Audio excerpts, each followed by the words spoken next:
Alors, je vais organiser mon intervention, si vous voulez, autour de 3 mots.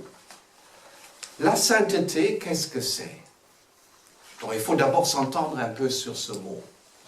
Alors ensuite, on va parler des saints, ça sera la deuxième partie, et la troisième partie sera peut-être, je dirais, la plus profonde pour moi, la plus importante, mais peut-être aussi pour notre contemplation, la méditation la plus difficile, c'est-à-dire la communion des saints, parce que là, il s'agit aussi de dire un petit mot de la mort et de la résurrection, c'est-à-dire de ce lien qui nous relie aux générations déjà disparues et à ceux qui vont encore venir. Donc, voyez un peu les titres. Première partie, la sainteté, et je donne dans le titre déjà une petite définition, une manière de vivre et de traverser son humanité. Ensuite, je dirais les saints, c'est-à-dire ils ont une manière originale de vivre et de traverser leur humanité, mais cette manière originale existe au-delà de toute frontière, et nous sommes aujourd'hui peut-être plus sensibles à l'existence quotidienne de ces hommes et de ces femmes, et qui est une existence souvent anonyme, c'est-à-dire de ne pas réduire la sainteté uniquement à ceux et celles qui sont sur les autels, comme on dit. Et ensuite, on va parler de la communion des saints. Alors, première partie, que peut-on dire de la sainteté? Donc, une manière de vivre et de traverser son humanité. Et donc, mon premier point, c'est, si vous voulez, je dirais, de corriger un peu quelques images d'Épinal de saints. Vous voyez, on a tout ça, cette horrible iconographie qu'on a parfois, vous voyez, où on voit des gens avec leur componction, anxieux, et ce qui fait que le mot saint et sainteté est dans notre vocabulaire un mot tout à fait galvaudé, vous voyez. C'est loin de l'humanité d'une certaine manière.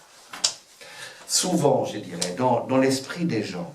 Alors je pense qu'il faut prendre ici un critère fondamental et qui est le critère de l'humanité de Jésus.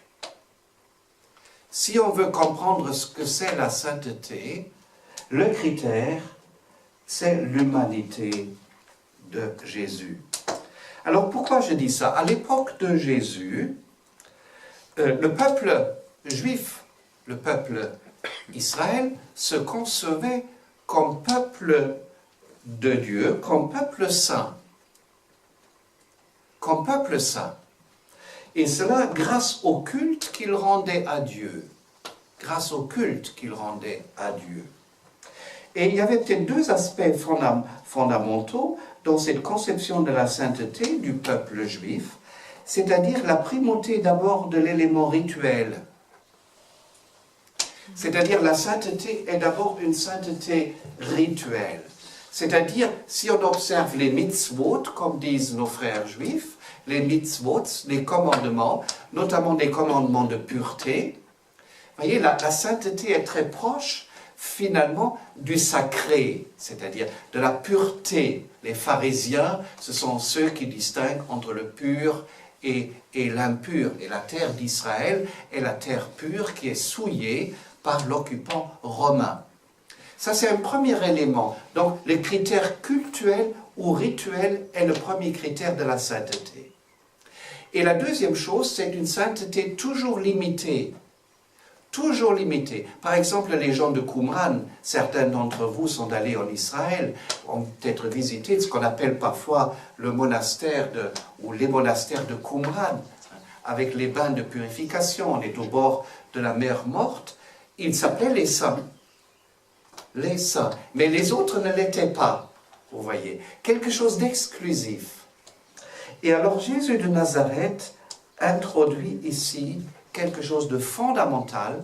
On change de critère. On change de critère. C'est-à-dire, c'est d'abord un critère éthique. Un critère éthique. Et c'est ça que je vais maintenant vous expliciter, si vous voulez, à travers 2 mots qu'il faut toujours mettre en lien quand on lit les évangiles, c'est-à-dire le mot hospitalité et le mot sainteté. Vous voyez, quand vous lisez les 3 synoptiques, les 3 évangiles, il est très peu question de sainteté, mais il y a beaucoup question d'hospitalité. C'est une manière de dire, au fond, l'humanité de la sainteté selon Jésus. Alors, qu'est-ce que c'est cette hospitalité? Vous voyez, j'ai mis là quelques tirets dans votre plan. L'hospitalité de Jésus se caractérise d'abord, vous voyez, par la distance qu'il ne cesse de prendre par rapport à lui-même pour pouvoir accueillir le tout venant, pour accueillir quiconque. Jésus fait retentir la voix de l'Évangile, la voix de Dieu, dans un cadre humain précis, toujours marqué par un climat d'hospitalité. C'est d'une très grande actualité. Cela se passe souvent à l'improviste, sur les routes, au bord de la mer, mais aussi dans des lieux de rassemblement comme les synagogues, surtout dans des maisons où ils mangent avec le tout venant, avec quiconque.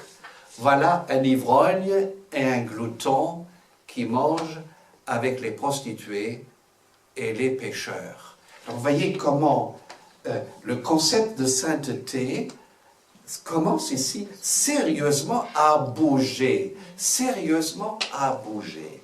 Voilà.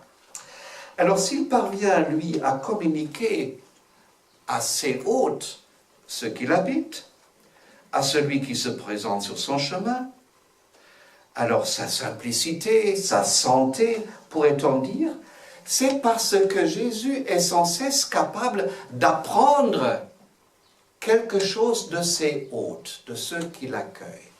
Vous voyez, c'est ça la clé de sa distance par rapport à lui-même.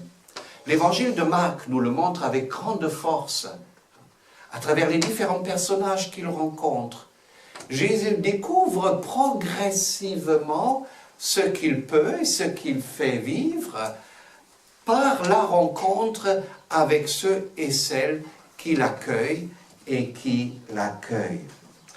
Et jamais, vous l'avez peut-être remarqué, dans les 3 évangiles synoptiques, il parle de lui-même de façon directe. Il parle toujours de lui-même en parlant de quelqu'un d'autre. Le Fils de l'homme, le maître de maison, le semeur, etc.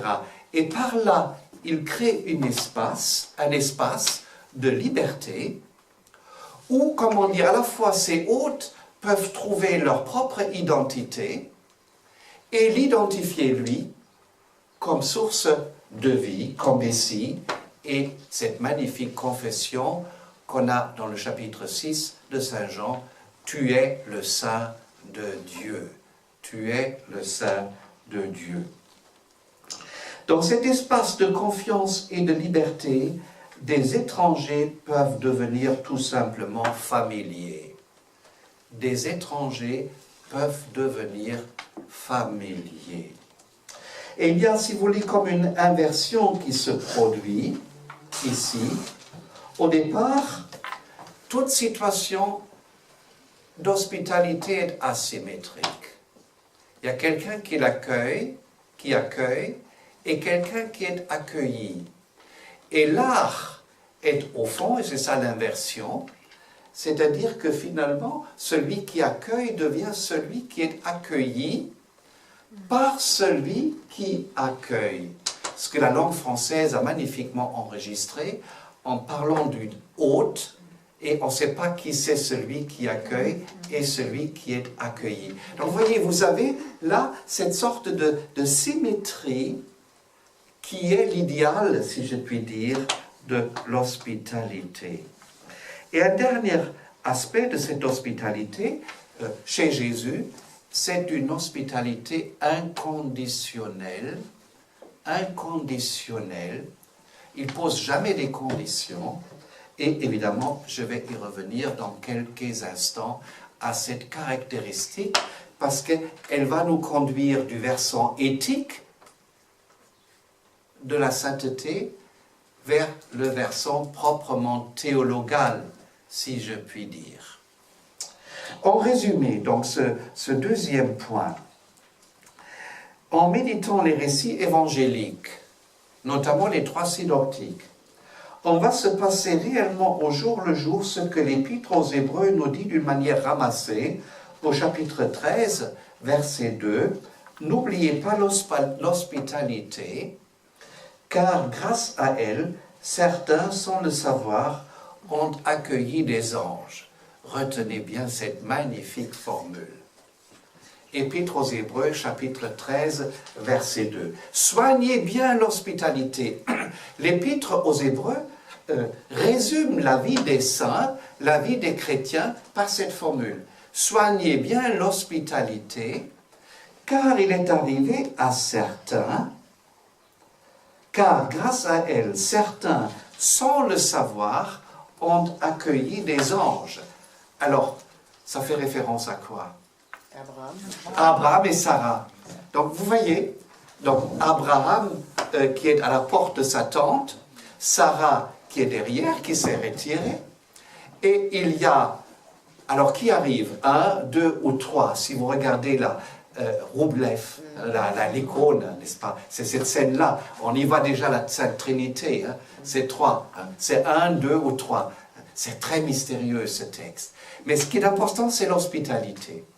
Donc, les 3 arrivent, et donc Sarah prépare quelque chose, et Abraham aussi, donc on les fait manger, et alors il annonce la bonne nouvelle par excellence, c'est-à-dire la naissance d'Isaac. Et vous avez le double rire de Sarah.